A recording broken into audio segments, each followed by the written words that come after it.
시청자 여러분 안녕하십니까? 시니어들과 연결된 이슈를 집중 분석하는 시니어 이슈 플러스입니다. 노인 인구 천만 시대, 한국은 왜 죽음을 외면하는가? 이런 주제로 전문가들과 함께 이야기를 나눠보고 있습니다. 1부에서는 우리 웰다잉이 도대체 무엇이고 어떻게 정의해야 되는지 얘기를 나눠봤고요. 2부에서는 우리 한국 사회가 이 웰다잉을 위한 제도적인 그런 장치들 어떻게 마련해야 되는지 이 부분에 대해서 집중 얘기해 보도록 하겠습니다. 자, 매주 국내 최고의 전문가들과 함께하고 있습니다. 오늘도 두 분의 전문가 모셨고요. 역시 1부에 이어서 두 분의 전문가들 함께합니다. 삶과 죽음을 생각하는 회 윤득형 회장님 나오셨습니다. 고맙습니다. 네, 반갑습니다.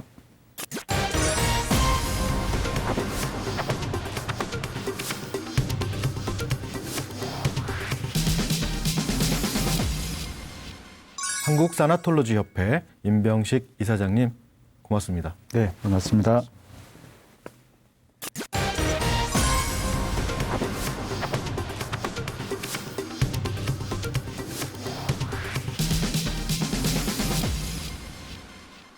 자, 여러분 잘 아시겠지만 복지관이라든가 지자체 가시면 가끔씩 이 웰다잉이라는 주제로 뭐 교육을 한다거나 다양한 또 행사들 마련하고 그런 것들을 볼 수가 있습니다. 이 죽음 교육, 특히 어르신들 사전 연명 의료 의향서, 사전 연명 의료 의향서 이 얘기 좀 들어보셨을 겁니다. 그런데 중요한 것은 지역마다 또 기관마다 이런 교육들이 조금씩 다르고 편차가 있다는 건데요. 굉장히 중요한 교육인데도 불구하고 뭔가 좀 통일되지 않은 듯한 느낌, 특히나 이제 전문성이 좀 떨어진다는 느낌을 받을 때는 좀 걱정이 되기도 합니다. 그래서 이 웰다잉과 관련된 교육과 여러 가지 서비스들 지금 현재 문제는 없는 것인지 이 전문가들께 좀 얘기를 좀 들어보겠습니다. 윤덕형 회장님, 그 삶과 죽음을 생각하는 회는 이제 이런 여러 가지 강의, 교육들 많이 진행을 하고 있죠. 현재 진행되고 있는 웰다잉 관련 이런 교육과 서비스들 어떤 문제점을 좀 지적을 해주실 수 있을까요? 네, 일단 저희 각당복지재단 삶과 죽음을 생각하는 회에서 이 죽음, 그러니까 삶과 죽음을 생각하는 회가 저희 재단에 설립이 된 게 1991년입니다. 이제 30년 가까이 되는데 이제 그 초기에는 주로 이제 강연회나 세미나 등을 통해서 죽음 교육을 알렸고 2002년이 되면서 그런 것보다는 지도자들을 양성해서 그분들이 이제 밖에 나가서 죽음 교육을 널리 전파하는 것이 확산 속도가 더 빠르겠다 생각을 해서 그렇게 죽음 교육을 2년 커리큘럼으로 그 지도자를 양성을 시작을 했습니다. 그러니까 이제 그분들이 이제 강사로 나중에는 노인복지관 등에서 강의를 할 수 있는 강사들이 되었던 거죠. 그러니까 2년의 커리큘럼을 통해서 한다. 그러면 거의 뭐 대학원 수준이라고 할 수 있는 그렇죠. 네, 그런 수준으로 이제 가르쳐서 이제 임병식 이사장님 말씀하셨지만 이게 다학재간이잖아요. 뭐 사나토리 죽음학이라고 하는 거는 이제 다학재간이기 때문에 의학적 접근, 사회학적 접근, 그리고 문화적인 접근도 있고 뭐 다방면에서 접근들이 필요합니다. 물론 철학적 이해로부터 시작을 해서 그거를 이제 다 배우신 분들이 노인복지관에 가서 강의를 할 때는 철학적 이해만 가지고 할 수가 없거든요. 네. 거기에는 이제 프로그램들이 곁들여져야 되는 겁니다. 그러니까 그렇게 시작을 해서 초반에는 노인복지관에 강의를 할 때 1회 특강, 2회 뭐 그다음에 4회기 프로그램 정도까지가 있었어요. 네. 근데 지금은 어떤지 아십니까? 지금은 13회기. 그렇게 많이. 그렇게 많이 합니다. 네. 그러니까 적어도 4회기, 8회기, 13회기까지 한 학기를 교육을 합니다. 그럼 한 학기를 교육을 하기 위해서는 그 커리큘럼들이 다양해져야 되잖아요. 네. 죽음에 대한 이해뿐 아니라 그 뭐 버킷리스트도 작성을 하고, 네. 뭐 나의 사망기 작성도 하고, 사전 장례 의향서도 작성해보고, 또 사전 연명의료 의향서에 대한 연명의료 결정법을 소개도 하고 네네. 이런 식으로 해서 13회기가 다 채워집니다. 네네. 그러니까 지금 제가 노인복지관, 저는 이제 주로 노인복지관 강의는 별로 안 가거든요. 저희 강사들이 이제 주로 많이 가는데, 저는 주로 이제 배치하고 프로그램을 이제 기획을 하고 하는 일들을 하면서 강사들이 나와서 강의를 하는데, 요즘 사회복지사들이 워낙 똑똑해서 네. 프로그램들을 저희한테 제안도 하고 또 저희가 거기에 맞춰서 하기도 하고 하면서 좋은 프로그램들을 많이 만들어가고 있습니다. 그래서 저는 이제 두 가지 차원으로 볼 수 있을 것 같아요. 첫 번째는 죽음 교육을 하는 그 강사, 지도자 교육은 조금 표준화해서 네. 그리고 시간도 조금 많이 해서 이분들이 충분한 역량을 갖추고 밖에 나가서 강의할 수 있도록 하는 충분히 배움을 가져야 된다라고 생각하고 프로그램적인 면에 있어서는 그것이 뭐 이것저것 해보는 거더라도 이거는 시도해 봐야 되는 거예요. 네. 좀 더 창의적으로 이것도 해보고 저것도 해보고 네네. 예, 처음에 그게 1회기에서 지금 13회기 한 학기까지 강의할 수 있다는 거는 그건 다 새로운 창의적인 개발에 의해서 네. 만들어져 나가는 거거든요. 그러니까 이제 그렇게 이제 세부화된 프로그램들은 조금씩 더 발전해 나갈 것이고 그것을 위해서는 강사 교육은 조금 더 충분하게 네. 조금 어느 정도는 표준화해서 교육을 하는 것이 좋겠다 하는 생각이 듭니다. 네, 네. 임병식 이사장님께서는 지금 고려대학교 죽음교육센터도 맡고 계시죠? 네. 네. 그럼 이제 이런 여러 가지 어떤 교육의 전문성, 표준화, 그다음에 이제 전달 체계라든가 이런 것들도 많은 개선점을 느끼실 것 같은데요. 예, 이 고려대 그 죽음교육센터에서 하는 일이나 또는 이제 사나톨리 협회에서 하는 일은 이 죽음학, 네. 죽음학을 학적 토대, 네. 지식의 죽음이라고 하는 지식 체계를 합리화하고 체계화 구조화하고 이것이 또 어떤 각 연령 생애 발달별로 어떤 대상으로 또 무엇을 가지고 해야 할지 그건 대상별 커리큘럼을 짰을 때 어떤 관점에서 또 무엇을 목표로 하고 있는가 이런 하나의 어떤 학문을 만드시는 학문적 거죠? 체계를 네. 구축하는 것이 저희 사나토 협회나 고려대 죽음교육센터에서 하는 일들이죠. 네. 그래서 일단 우리 윤특형 우리 박사님 30년 이상 벌써 우리 야전사령관이거든요. 야전사령관이고 많은 이제 그 웰다잉 지도자를 양성하고 배출하고 그래서 한국에 있는 모든 그 강사진들은 어찌 보면 거의 그 삶과 죽음을 생각하는 회에서 배출된 강사들일 거예요. 네. 그리고 저도 이제 많이 배웠고 그런 어떤 실전성이 우리한테 굉장히 보고죠. 한국의 어떤 웰다잉 이런 존엄사법에 대한 우리의 논의는 어찌 보면 각당 복지재단에서 하나의 어떤 모태 역할을 했었어요. 그건 엄정한 사실이거든요. 그렇죠. 그리고 부정할 수가 없죠. 예, 그건 사실이고 이런 실제성이 어떻게 하면 조금 더 이제는 학문화되어지고 체계화되어지고 구조화되어지고 지식화되어지는가, 이런 표준화되어지는가. 또 이런 표준화가 한국 안에서의 담론이 아니라 국제적인 담론에서 서로가 더 넓은 시야에서 교류가 될 수 있는 보편적 학문 체계가 돼야 된다는 거죠. 그런 의미에서 이 죽음학, 사나톨로지 학문이 엄정하게 정립이 돼야 된다, 토대가 돼야 된다. 네. 근데 우리 사회는 죽음학이 들어오기 전에 제도가 먼저 들어왔다는 거죠.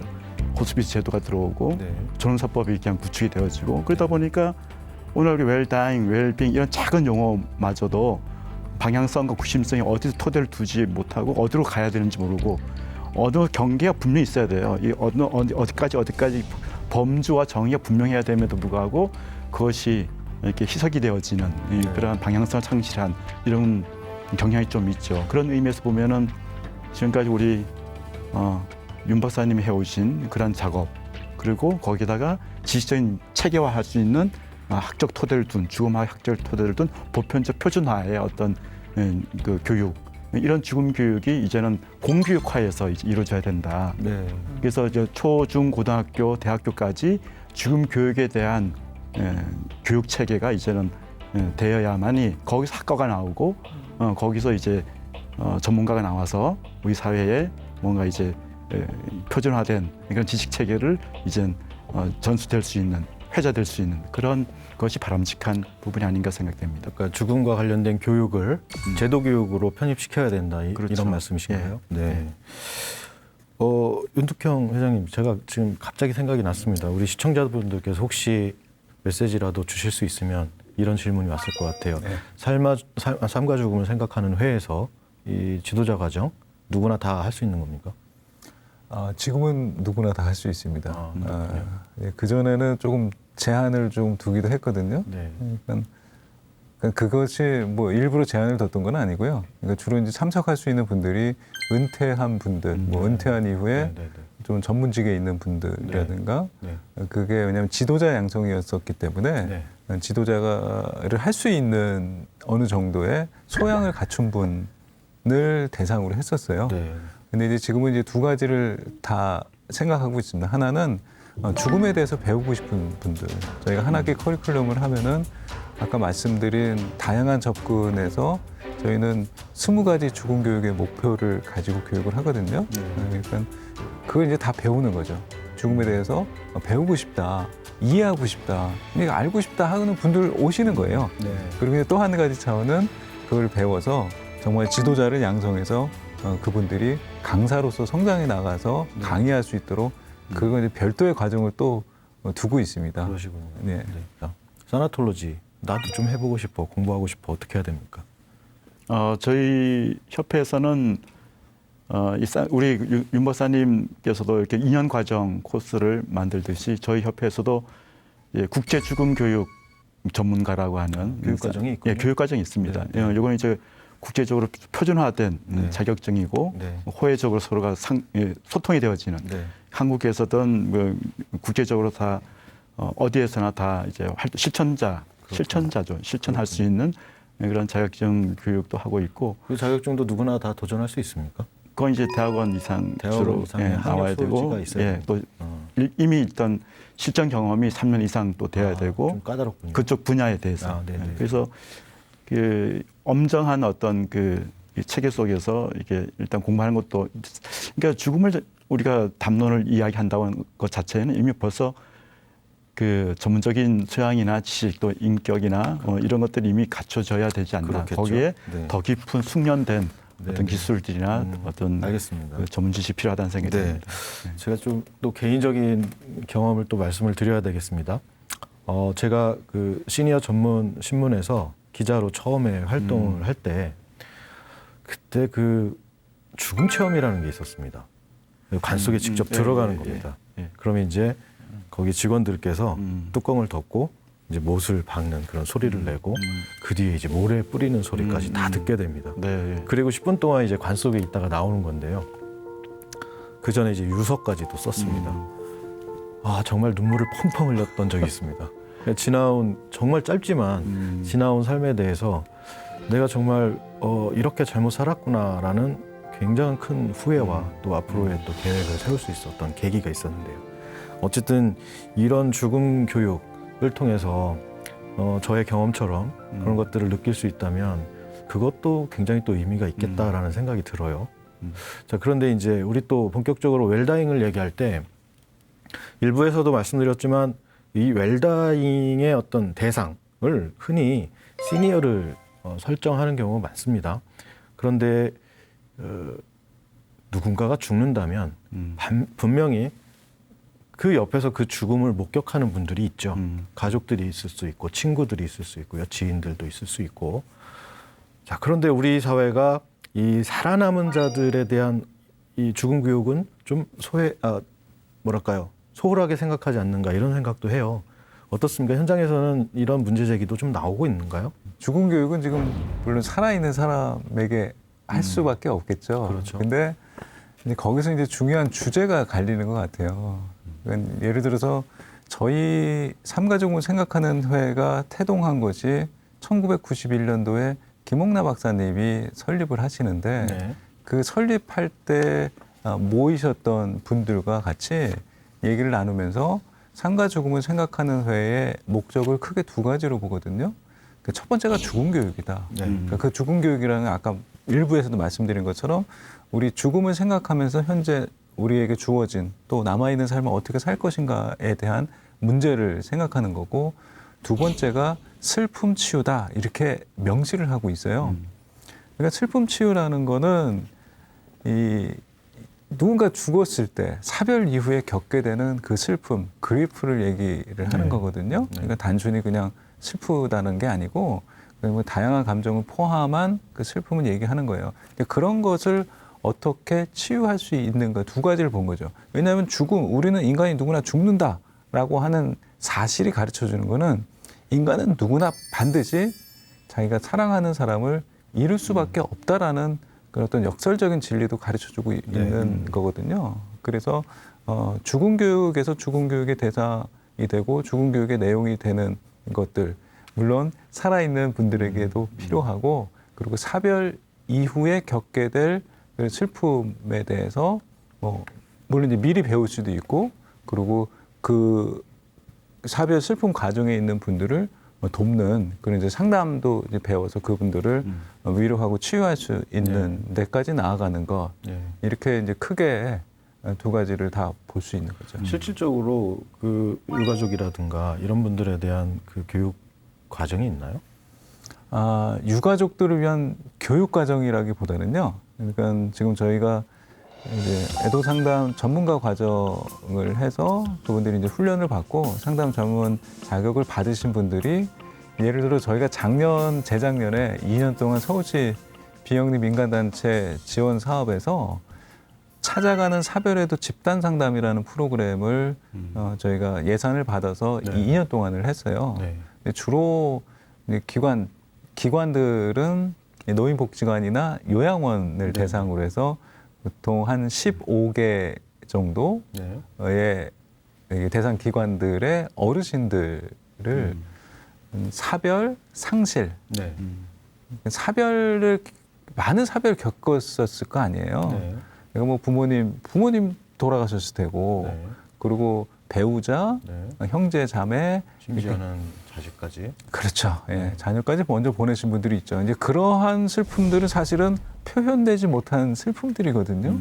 그동안에 그걸 누가 얘기할 수도 없는, 감추어지고 억눌려진, 또 뭐 자살로 죽은 또 경우도 있을 거 아니에요. 얘기 못 하잖아요. 근데 이제 그러한 사별 상실의 경험들을 이제 그룹으로 해서 그렇게 상담을 하는 게 그룹 상담이라고 볼 수 있죠. 예, 그런 식으로 저희가 2년 동안을 제공한 적이 있고요. 그리고 저희 각당복지재단에서도 이제 한 3개, 4개 그룹을 모아서 그렇게 집단 상담의 형식으로 그분들을 치유하는 프로그램을 운영하는 거고요. 그러니까 뭐 교육이라고는 할 수 없고, 예, 그렇게 진행하고 있습니다. 상담 프로그램. 사나톨로지에도 이제 이런 부분이 좀 속해 있습니까? 예, 저희 사나톨로지 협회에서도 그 다양한 교육 프로그램이 있죠.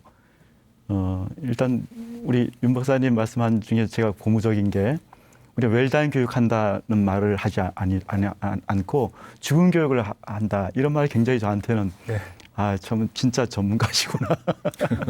그리고 그 죽음 교육 중에서도 죽어가는 사람이, 죽을 맞이하는 사람이든 또 떠나는 사람이든 보내는 사람이든 다 우리가 교육의 대상이 될 수가 있기 때문에, 남아있는 사람들은 그 상실에 대한 아픔, 그걸 어떻게 치유할 것인가에 대한 애도 상담 치유를 또 이제 현장에서 또 하고 계시고, 그런 것들이 제가 굉장히 고무적인데, 저희 이 협회에서도 이제 그 윤 박사님의 그 만들어 놓은 애도 상담 책도 있고 프로그램도 많이 참조해서 저희도 애도 전문가라고 하는 그 프로그램을 2년 회기로 만들고, 또 더 나아가 영적 돌봄 전문가라고 하는 과정이나 이런 이제 또 외상 치료 전문가, 트라우마 치료 전문가, 이런 것들을 고려대 심리학부하고 같이 연계해서, 또 교육문제연구소와 같이 연계해서 계속해서 저희들은 조금 실전보다는 학적 토대의 어떤 조금 이론적인 토대를 둔 어떤 그런 전문가 양성. 그러니까 조금 실전보다는, 우리 윤 박사님 쪽은 굉장히 실전에 강한 그러한 이제 야전 사령관이라면, 이쪽에서는 좀 학적 토대를 둔 그런 이론 담지자로서의 전문가를 양성하는 그런 약간의 특색이 있다는 생각이 듭니다. 이렇게 이야기했습니다. 실천과 이론과. 그렇게 되겠습니까? 자, 그 이제 우리 시니어들께 이제 실질적으로 꼭 좀 아셔야 되는 부분들에 대해서 좀 지적을 좀 하겠습니다. 우리가 2018년이죠. 연명의료 결정법, 이게 이제 시행이 됐고요. 그래서 소위 말하는 연명의료 결정제도라는 게 이제 지금 시행이 되고 있습니다. 이게 뭐냐면 환자가 무의미한 그 연명 의료를 받지 않고 존엄한 죽음을 선택할 수 있도록 하자는 거죠.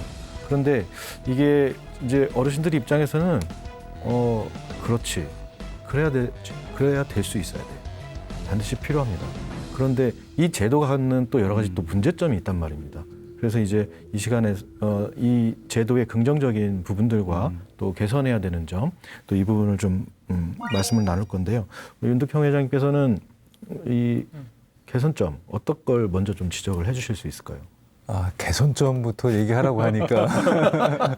근데 일단 이 호스피스 완화 의료 및 임종 과정에 있는 환자의 연명으로 결정에 관한 법률이 저는 개선점 말씀드리기 전에 이제 긍정적인 측면이 긍정적인 측면은 그 우리가 지금까지 죽음 교육을 해왔잖아요. 네. 근데 이제 죽음 교육을 해왔는데 이게 2018년 2월 4일에 네, 본격적으로 시행이 됩니다. 네.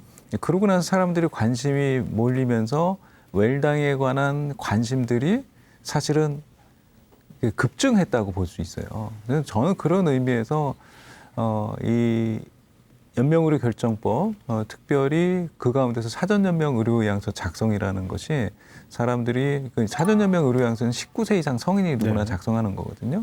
혹시 작성해 보셨나요? 저는 보기만 했어요. 사전연명 폼을 의료의향서를 보기만 했습니다. 저도 작성을 했거든요. 네네. 근데 막상 제가 작성을 하려고 하다 보니까 이거 내가 써야 되나? 뭔가 두려움이 딱 오더라고요. 네. 근데 보통 그래도 작성을 했어요, 저는. 작성을 하고, 근데 이제 이거를 작성을 하게 되면 자신의 삶에 대해서 생각을 하게 돼요. 내가 지금까지 어떻게 살아왔고, 내가 정말 그럼 죽을 때는 어떻게 죽게 되는 걸까? 그러면서 삶과 죽음에 대해서 한 번 더 성찰할 수 있는 기회가 되더라고요. 그렇죠. 그러니까 어르신들도 보통 이제 어르신들이 많이 찾아오시거든요. 근데 어르신들이 찾아오셔갖고 작성을 할 때 이분들은 충분히 그 생각을 하고 오신 거예요. 공감을 하시는 거죠. 예, 그렇게 생각을 하고 오셔갖고 작성을 하겠다고 본인의 자발적 의사로 오셔서 작성을 하신단 말이에요. 그렇게 된다면은 이분들이 삶에 대해서 자신의 죽음에 대해서 생각해 볼 수 있었을 것이고, 네. 그리고 제가 또 한 가지 이제 이분들에게 권면해 드리는 거는 이 작성을 하시고 가서 자녀분들하고 같이 얘기 나누시라고. 내가 작성을 했다라고 하고, 아니면 작성하기 전에라도 이제 얘기를 하고 오면 좋죠. 근데 보통은 그냥 혼자 네. 오시니까 얘기하시고, 그래서 이제 죽음에 대한 얘기들 가족들과 좀 편안하게 얘기할 수 있는 시간 가졌으면 좋겠다 하는 얘기도 하고 합니다. 그러니까 이 죽음에 대해서 지금 이 연명의료 결정법 이후로 조금 더 성찰할 수 있는 그런 계기가 되지 않았는가. 긍정적인 측면. 긍정적인 측면은 그렇고요. 그리고 조금 이제 개선이라기보다는 좀 현재로서의 문제가 하나 있습니다. 문제점은 네. 좀 후에 같이 좀 말씀을 나누고요. 어떻습니까? 이사장님께서는 이 연명의료 결정제도 또 사전의료의향서 이런 부분들을 어떻게 긍정적으로 바라보고 계십니까? 일단은 그 죽음에 대한 주체를 의사가 아니라 네. 환자 스스로가 자신의 남아있는 생명을 결정할 수 있다고 하는 것. 네. 이것이 가장 인간 존엄성에 대한 윤리의 밑바탕이 되어지는 거죠. 네. 이것은 어떻게 보면 서구 윤리의 밑바탕 기준이 될 수 있는 것이기도 하고요. 우리 사회에서도 서구 윤리를 기초로 하고 있지만 이 서구 윤리와 우리 한국의 윤리, 한국의 심정하고 서구인의 어떤 정서, 마음의 신급들이 조금 갈림길에서 약간의 어떤 그 흔들림이 있는 것 같아요. 그렇지만 분명한 것은 지금까지 생명에 대한 주체를 내가 아닌 보호자나 또는 의사에게 맡겼다면 이제는 자신의 생명에 대해서 자기가 결정할 수 있고 담지자가 될 수 있다고 하는 이 측면이 가장 어떻게 보면 인간 존엄에 대한 네. 확보를 이제 우리 사회에서도 적용해 주었다고 하는 부분이 바로 결집되어지는 키워드가 바로 사전 연명 의료 의향서 작성이 아닌가 하는 네. 생각이 듭니다. 자, 두 분께서 아주 중요한 그 포인트를 지적을 해주셨습니다만 그럼에도 불구하고 회장님 아까 말씀하시려고 했던 개선점이 있단 말입니다. 어떤 점을 좀 지적을 해주실 수 있을까요? 지금 이 긍정적인 면에 대해서 아주 임병식 이사장님이 너무 잘 얘기해 주신 것 같아요. 왜냐하면은 이 환자의 자기결정권이잖아요. 네네네. 그런 면에서 이게 긍정적인 건데 사실 환자의 자기결정권, 환자 자기결정권을 존중해서 환자의 최선의 이익을 보호하고 존엄과 가치를 존중하는 것을 목적으로 하는 것이 이 연명의료 결정법입니다. 네. 근데 이 연명의료 결정법에서 그러니까 연명의료를 시행하지 않거나 중단할 수 있게 하는 방법이 4가지가 있습니다. 네. 첫 번째가 연명의료 계획서고요. 네. 연명의료 계획서는 의사가 작성하는 겁니다. 말기나 임종기가 됐을 때 의사가 환자의 의향을 적으면서 작성을 하는 게 연명의료 계획서고요. 그리고 그다음이 사전연명의료 의향서예요. 네. 이거는 19세 이상의 성인이 지금 등록기관의 상담사를 통해서 충분한 상담을 듣고 자발적으로 작성을 하는 것이 사전연명의료 의향서. 이 2가지는 명시된 의사입니다. 네. 근데 명시된 의사가 없을 때는 세 번째, 2명 이상의 일치된 진술, 가족 2명 이상의 일치된 진술로서 작성을 할 수가 있어요. 작성이 아니고 중단을 할 수가 있어요. 근데 그 2명 이상의 일치되게 그거는 미리 이렇게 명시된 의사가 없더라도 어떤 구도로서 네. 평상시에 그런 말씀을 했다면은 그러면은 그 중단할 수가 있어요. 그 4번째가 가족의 만장일치입니다. 네. 그러면 사실 이 법의 취지는 환자 자신의 자기결정권을 존중한 법이잖아요. 네. 근데 지금 현황을 보면 제가 그래서 현황을 좀 써왔습니다. 어저께 봤어요. 어저께 최근 거로 보려고. 네. 과연 연명의료 결정이 어떤 식으로 환자들에게 지금 되고 있는가 통계를 보면은요. 지금까지 연명의료 계획서에 의해서 연명의료가 중단된 경우가 41,295명입니다. 네. 사전연명의료 의향서는 3,456명이요. 네. 그리고 2인 이상 진술로 41,357명. 네. 만장일치가 39,526명. 네. 이게 국립연명의료관리기관 10월 통계입니다. 네.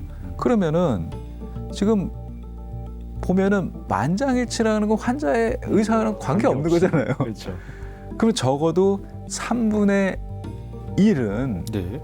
자신의 의사가 어떤지 상관없이 가족에 의해서 아직까지 결정이 되고 있다는 겁니다.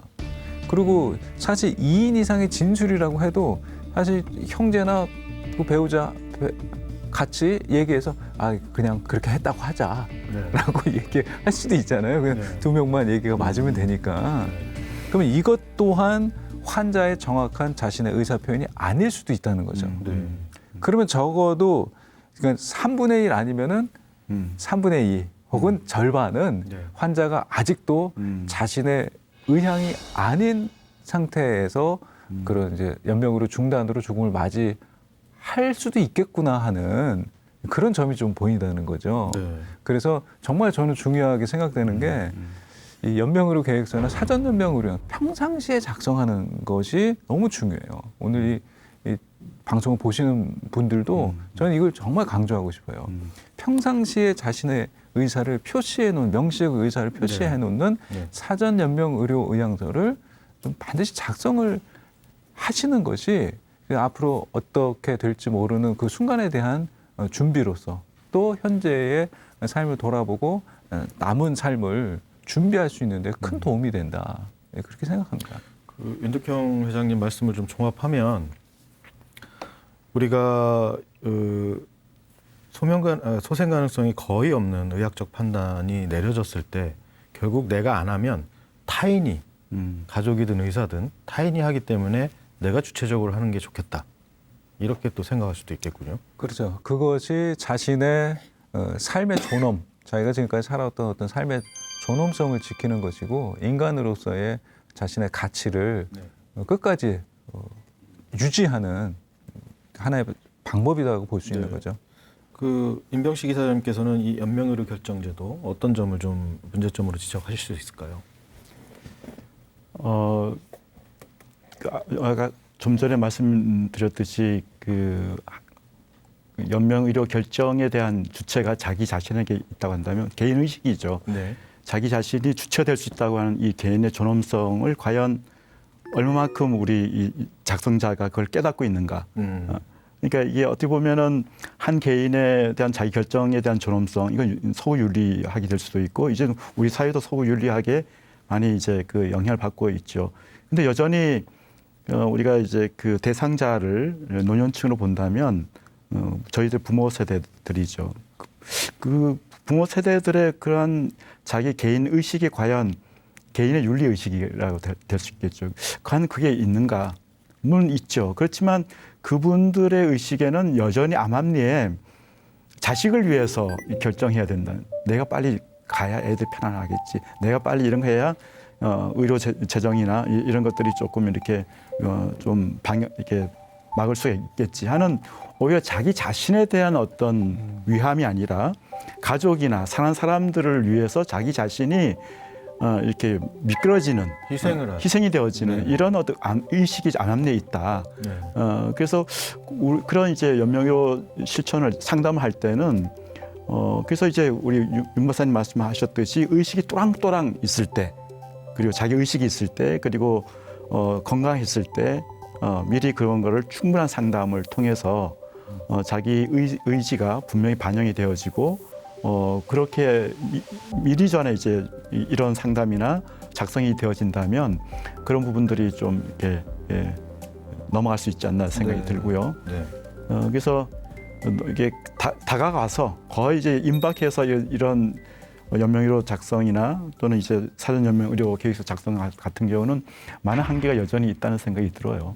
그런 부분이 우리가 현장에서 개인의 의식과 우리 사회는 이제 우리라는 의식이 있지 않습니까? 네. 개인 의식이 아니라 가족이고 공동체, 우리 의식, 우리라는 어떤 그 윤리가 그런 갈림길에서 우리가 좀 이렇게 해소해야 되고 또 건너가야 할 지점이 어떤 것들이 있는가, 그런 것 좀 더 염두에 둬야 될 필요가 있다는 생각이 듭니다.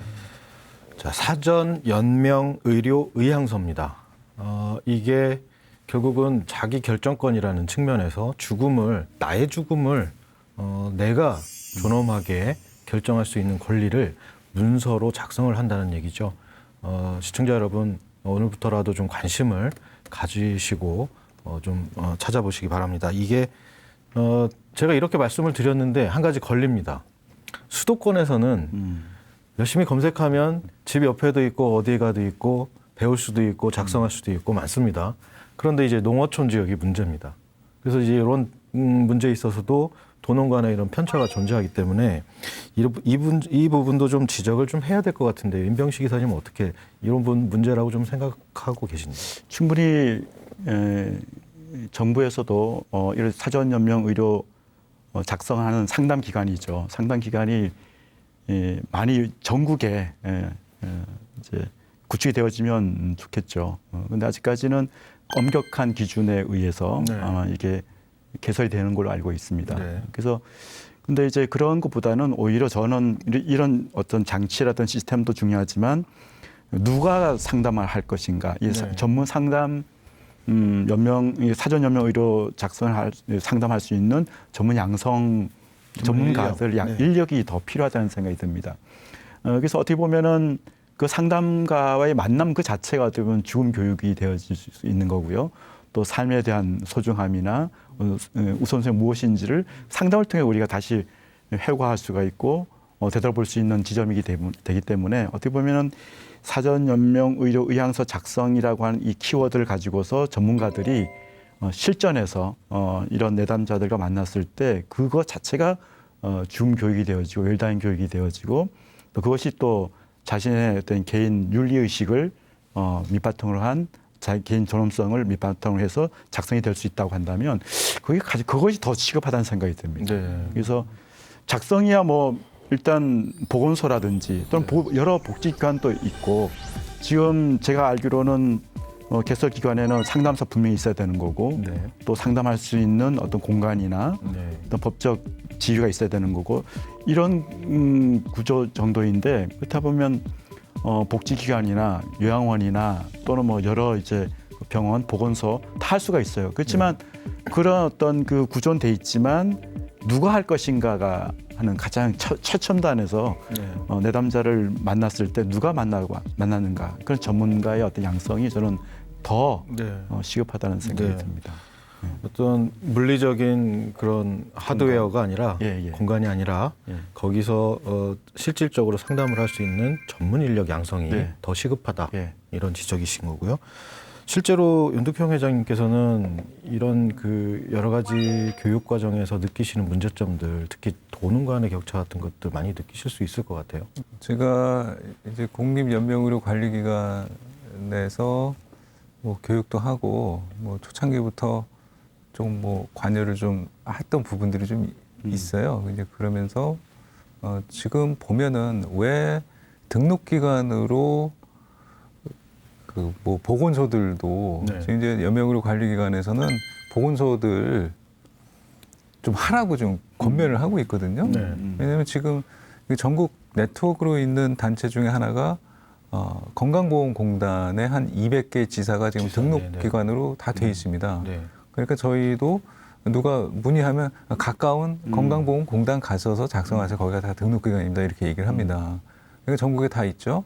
그리고 민간단체들, 지금 임병식 이사장님 말씀하셨던 것처럼 이것이 웰다잉 교육의 일환으로 되어져야 된다라는 이제 사명감들이 있기 때문에 웰다잉 기관들, 민간 기관들이 많이 신청을 했어요. 그래서 제가 알기에 한 30-40여 개 기관들이 있는 거로 등록기관으로 있는 거로 알고 있고요.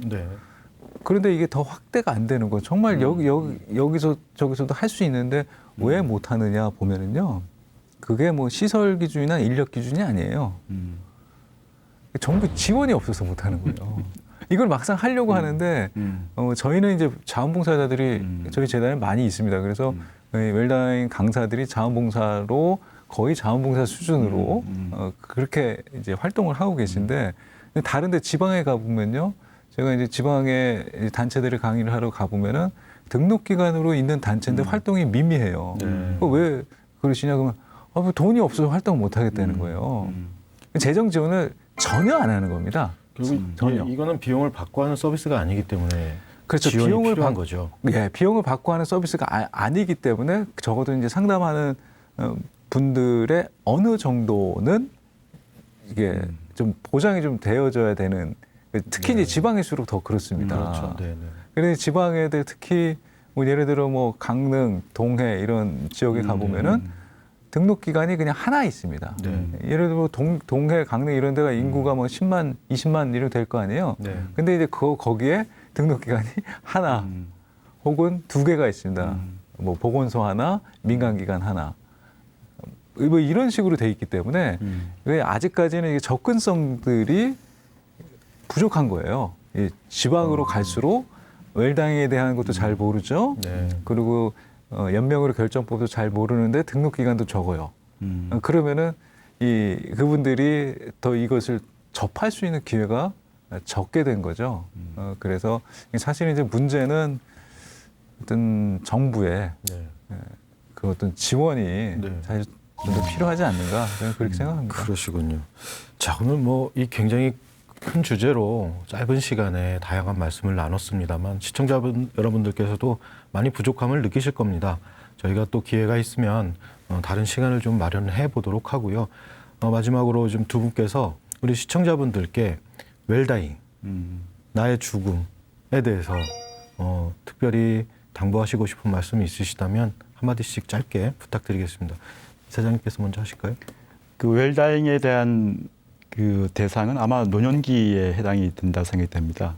노년기 하면 우리가 보통 노년기 하면 왠지 그냥 그 박탈당하고 소외당하는 그런 기분이 되겠지만 원래 노인이라는 의미는 어른이란 뜻이죠. 그리고 스승이란 뜻입니다. 그렇기 때문에 이게 논에 보면 노자 안지란 말이 나오죠. 그러니까 노인은 어떤 물질이나 서비스 수혜를 받는 사람이 아니라 오히려 지금까지 살아온 삶의 경륜, 연륜 이런 장점을 오히려 많은 사람들에게 공유할 수 있는 그것이 진정한 노년의 풍요로움이고 오히려 타자를 편안하게 하는 그런 것이 바로 노인이 지니고 있는 그런 어른이 지니고 있는 노년기가 지니고 있는 장점이고 큰 힘이다. 그래서 김영석 교수의 100년을 살다 보니 이런 말이 있지 않습니까? 그분이 그런 철학 강의도 하는데 100년, 그러니까 노년이라고 하는 것은 인생의 삶의 경륜과 경험들 그리고 삶의 가치관, 세계관, 인생관을 이제는 많은 이웃들에게 나눠주고 공유하는 그러한 이로움을 끼치는 그러한 어떤 존재. 그렇기 때문에 오히려 노년기의 삶을 오히려 소외가나 상실이 아니라 오히려 더 많은 사람들에게 도움을 줌으로써 인생을 더 풍요롭게 가치 있게 살아낼 수 있는 그런 존재라는 것을 우리가 서로 인식했으면 좋겠다는 생각이 듭니다. 네. 윤덕형 회장님. 네, 저는 이 말씀을 드리고 싶습니다. 죽음에 대해서 좀 생각해 보자. 지금부터 죽음을 생각 안 하셨더라면 지금부터 죽음을 좀 생각을 하셨으면 좋겠다. 그래서 죽음이란 뭔가, 그리고 내가 앞으로 남은 삶들을 어떻게 살 것인가. 그러니까 한 2년 전에 돌아가신 일본의 히노하라 시게아키라고 하는 의사가 계십니다.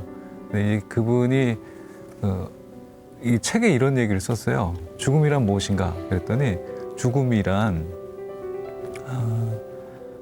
내가 어떻게 살아왔는가를 보여줄 수 있는 마지막 기회다라고 얘기를 했거든요. 어떻게 살아왔는지 보여주는 그 마지막 기회. 그러니까 그 기회라고 생각하니까 삶을 어떻게 살아갈 것인지에 대해서 늘 생각하면서 살게 될 거잖아요. 그러니까 이제 그렇기도 하고 저는 이제 죽음에 대해서 뭐라고 생각하냐면요. 죽음이라는 거는 선물이라고 생각을 합니다. 그 선물 중에 뭐 저는 3가지로 생각을 하는데 제가 생각하는 3번째 거만 말씀드리도록 할게요. 그 3번째 거는 떠나는 사람과 남겨진 자 사이에 줄 수 있는 마지막 선물의 기회다라고 하는 겁니다.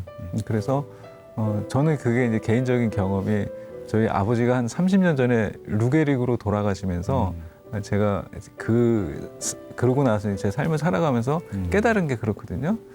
비록 제가 그 어린 나이에 아버지를 제대로 돌보지 못했어요. 어머니가 고생을 하시고 그러셨는데 그렇지만 그럼에도 불구하고 그 과정에 몇 년 그렇게 누워 계신 아버지와의 돌봄 그리고 나눔 이런 게 이제 그 뭔가 서로 간에 줄 수 있는 마지막 기회라는 생각을 하거든요. 그래서 저는 사실 소극적 안락사도 저는 반대를 하는 편입니다.